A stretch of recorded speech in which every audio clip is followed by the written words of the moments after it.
Bom dia, mais uma manhã com Deus, priorizando a palavra de Deus. E nesta manhã do dia 31 de janeiro, nós vamos meditar de Levíticos, do capítulo 11 ao capítulo 13. Que a paz do Senhor encha o teu coração nesta manhã.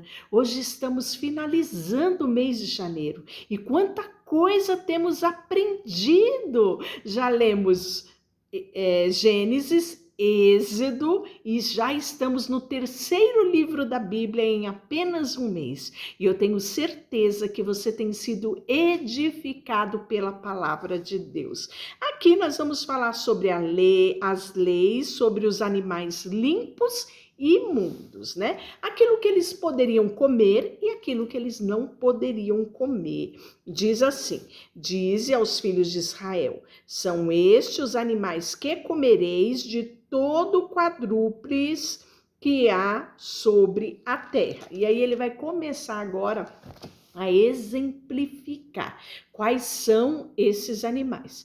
Nós temos que lembrar que estamos num contexto de peregrinação de uma grande população.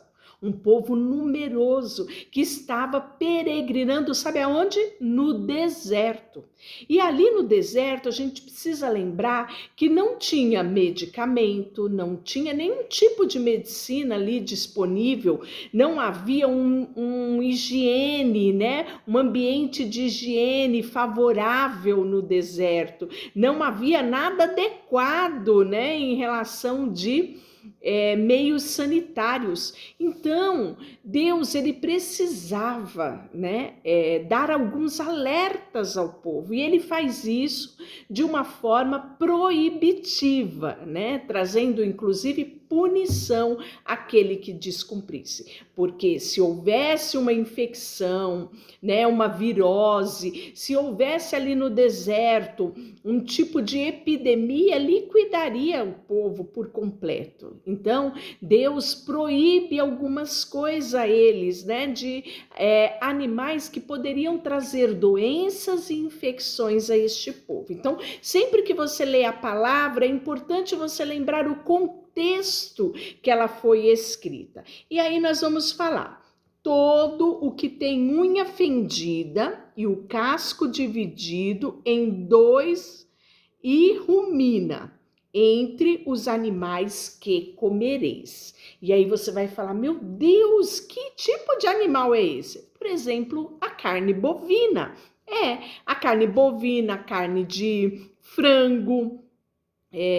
Nós vamos ver mais para frente que alguns peixes eles poderiam comer. Então Deus vai ser muito específico, aquilo que eles poderiam comer e aquilo que ele não podia comer. Lembrando que na cultura judaica havia regras até hoje para o abate desses animais, né? A morte deveria ser instantânea, evitando dor e sofrimento do animal, né? Então nós podemos ver que até hoje isso é preservado na cultura judaica. O abate ele pode ser feito por um rabino ou por uma pessoa especializada. Não é qualquer pessoa que pode fazer o abate do animal para que esse se torne puro para consumo, né? Então nós vamos ver que eles tinham até uma oração, né? Tem uma oração na cultura judaica que é feita pelo rabino neste momento de abate, né? Então, destes, porém, não comereis dos que ruminam, dos que têm unha fendida. E aí ele traz o exemplo: o camelo que rumina, mas não tem unha fendida, este vos será imundo. O arganais, né? Eu não sei como é que tá na sua versão. Aqui fala arganais. O que é o arganais? É um roedor grande. Esse, porque rumina, mas não tem unha fendida, este vos será imundo. Lebre, porque rumina, mas tem unhas fendidas, esta vos será imunda. Também o porco, porque tem unha fendida e o casco dividido, mas não rumina, este vos será imundo, né? Então é bem comum, né, a gente saber que na cultura judaica eles não comem carne de porco. porco. De sua carne não comereis, nem tocareis no seu cadáver. Esse vos serão imundo. De todos os animais que há nas águas, comereis o seguinte: todo o que tem barbatana e escama nos mares e nos rios, estes comereis, né? Então aí nós já temos aí um leque muito grande, né, incorporado na alimentação deles como algo lícito, puro, né? Então eles obedeciam essas regras. Porém, todo que não tem barbatana nem escamas nos mares, nos rios, todos os que enxameiriam a água ao redor do ser vivente que há nas águas, estes serão para vós outros abominações, né? E aí nós vamos ver que todo que na água não tem barbatana ou escama será para vós outros abominação. E aí nós vamos ver: das aves esta abominareis, não se comerão e serão abomináveis, né? E aí ele vai falar da águia, ele vai falar do quebrantoso, que é um abutre, né? Tem também ele falando do falcão, ele vai falar do corvo, da avestruz, da coruja, da gaivota, do gavião. Esses eram impuros e não poderiam ser comidos. Mas ele fala uma coisa muito interessante no 21. Mas todo inseto que voa, que anda sobre 4 pés, cujas pernas traseiras são mais compridas para saltar com elas sobre a terra, estes comereis. Então eles comiam insetos, mas um tipo específico de inseto, né? E aí você deve olhar para isso e falar: 4 pés? Pernas traseiras são mais compridas? Que inseto é esse que eles podiam comer? O gafanhoto. João Batista, no deserto, ele comia gafanhoto com mel silvestre. O gafanhoto é uma excelente fonte de proteína e havia vários tipos de gafanhotos. Então, isso podia fazer parte da alimentação do povo, né? E aí ele fala também que deles comereis estes a locusta. Locusta é um tipo de gafanhoto, né, migrador, né? Vai falar sobre isso lá ainda nos profetas, né? Falando sobre a praga dos gafanhotos, ele vai falar sobre a locusta, né? Então, esse podia comer, tá? São as várias espécies. E aí ele vai falar que quando se carregava um cadáver, quer de pessoas ou de animal, a pessoa ficaria imunda até a tarde. Ela passava por um processo de purificação e ela era considerada imunda até o final do dia, né?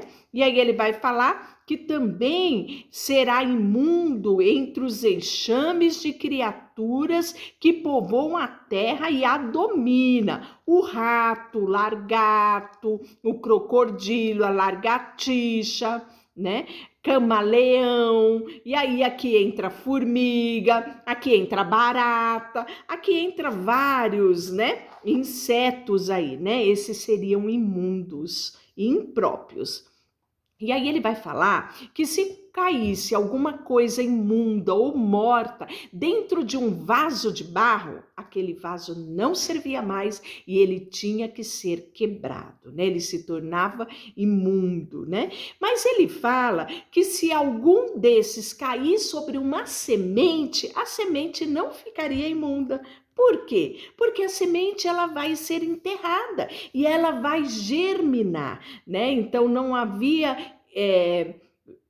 de se falar de impureza sobre essa semente, mas se isso caísse na água, aquela água se tornaria impura. Então são detalhes que a palavra de Deus traz e que é muito interessante a gente descobrir estas peculiaridades, né? Então ele vai falar sobre tudo isso, que eu sou o Senhor, que vos faço subir da terra do Egito para que eu seja o vosso Deus. Por isso vós sereis santos, porque eu sou santo, né? No capítulo 12, ele vai falar sobre a purificação da mulher que passa pelo trabalho de parto, a mulher que dá à luz. E é tão interessante que ele fala que quando a mulher conceber e ela tiver um filho menino, ela será imunda 7 dias, como nos dias da sua menstruação. E no 8º dia se circundará o menino. Então, ou seja, ela fica imunda 7 dias, no 8º dia ela não é mais imunda, ela pode levar o filho dela para fazer o ato da circuncisão. Lembra? A aliança que Deus fez lá com Abraão, separando a descendência de Abraão, o povo judeu? Isso mesmo. Então, essa mãe levaria o filho para ser circuncidado e ela não era mais considerada imunda. Porém, ela ficaria 33 dias de purificação do seu sangue, que é o normal quando uma mulher tem um bebê, né? Ela expele bastante sangue. Ou seja, além dos 7 dias, o 8º, ela ficaria completando 40 dias nesse repouso para que ela se recuperasse, né? E pudesse voltar às atividades normais. Mas se ela tivesse uma menina, ela seria imunda 2 semanas, como na sua menstruação, depois ficaria 66 dias da purificação do seu sangue. É muito interessante, o tempo é diferenciado para menino e para menina. Por quê? Há várias teorias, né? Mas a mais coerente para nós é que no menino ele era levado à circuncisão. E a circuncisão tem o derramamento de sangue, seria um oferecimento de um sacrifício, não é? De uma obediência que a mulher fazia ao entregar o seu filho para que ele fosse marcado numa geração especial, que ele recebesse o selo de uma promessa dada a Abraão, né? Então, nós sabemos toda a cultura que havia quando uma mulher tinha um menino, diferente da menina. A menina, ela não tinha circuncisão, né? Então, a mulher, ela tinha um tempo maior, né? E acabado esse tempo maior, cumpridos os dias da sua purificação, por filho ou por filha, era ir ao sacerdote e ela levava o cordeiro de 1 ano para o holocausto e uma pombinha ou uma rola pela oferta, né? Na tenda da congregação. Então, lembrando muito, né? Aí vamos dizer do pecado de Eva, né? E que foi acrescentado dores no parto desta mulher. Então, ela vai e oferece sacrifício passado o tempo de purificação. Tantas coisas diferentes da nossa cultura, não é? Mas é maravilhoso nós aprendermos o cuidado de Deus em todo o tempo para com o homem, a sua criatura, que ele anseia chamar de filho. Deixa eu orar por você, Senhor, nesta manhã colocamos diante de Ti a nossa vida, o nosso coração. Depositamos diante de Ti tudo que temos e tudo que somos. Em nome de Jesus, amém. Deus te abençoe.